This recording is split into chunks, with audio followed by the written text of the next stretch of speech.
Why do some people repeat the same mistakes in their relationships and finances for decades, while others exit those loops and build entirely different lives? Intelligence, luck, and hard work influence the results we see, but the true differentiator is the specific level of behavior you default to. Most of us are blind to our actual level because we judge our character by our best days rather than our worst.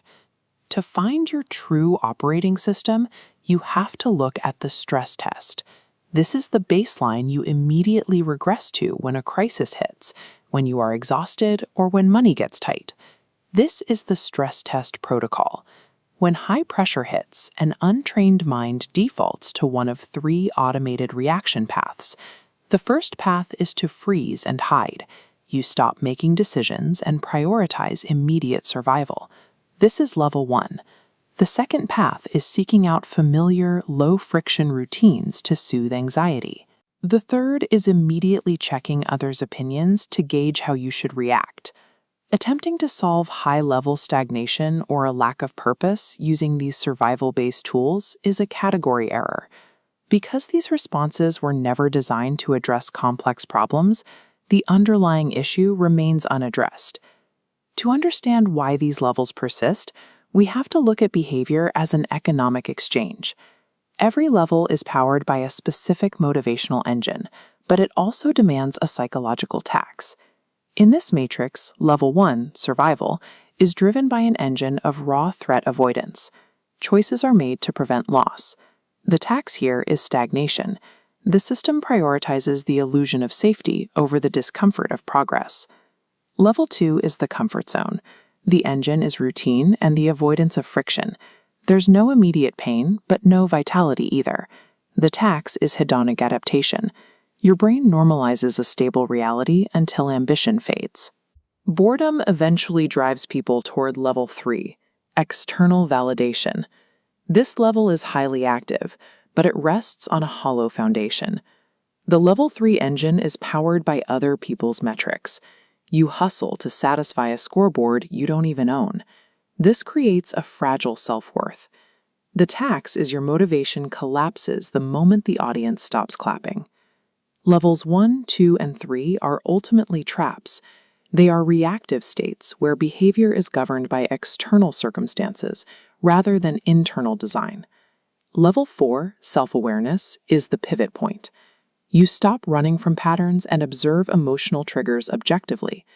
The level 4 tax is the end of excuses. You lose the ability to blame the economy or upbringing for your responses. That accountability leads to level 5, intentional living. The engine here is a calendar and a set of habits designed explicitly around your core values. Jeff Bezos famously protects his decision-making capacity by limiting himself to a few high-quality choices per day. This is the practical application of intentionality. But effectiveness carries a tax, severe social friction. Protecting your priorities requires saying no to things that others find important, causing short-term disappointment. Beyond that friction is level 6, mastery and flow.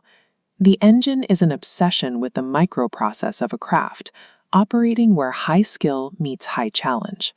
Kobe Bryant didn't hit the gym at 4 a.m. due to external pressure. He was driven by a desire for mastery, making effort feel natural. The level 6 tax is solitary dedication. You must abandon comparing your progress to others to stay focused on the work itself. Finally, there is level 7, transcendence. The engine is a mission that extends far beyond your own life.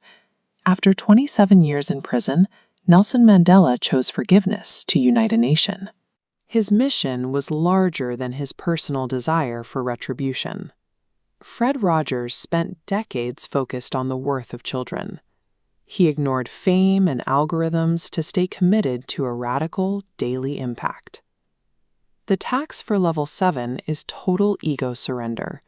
You must be willing to empower others and plant seeds for a future you will never see without expecting any credit. Moving to the upper floors isn't about working harder within your current system. It's about trading the comfort of the ego for the responsibility of a larger impact. To move up, you must follow the hierarchy.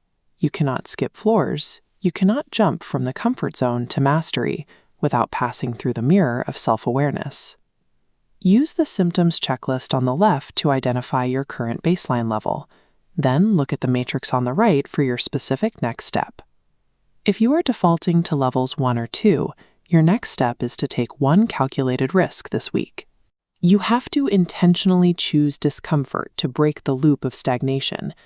If you are at level 3, run the nobody knows audit. Ask yourself, if no one ever found out I did this, would I still do it? If the answer is no, stop doing it. For those at levels 4 and 5, compare last week's calendar against your core values. Closing the gap between what you say you value and how you actually spend your time is the work of this level. Redlining your current engine leads to burnout. Sustainable change requires an upgrade to the entire operating system. If this framework gave you a new way to see your patterns, share it with one person who is currently stuck. Drop your diagnosed baseline level in the comments so we can plan a deeper dive into that floor. Identifying your default level is the only thing that makes forward movement possible.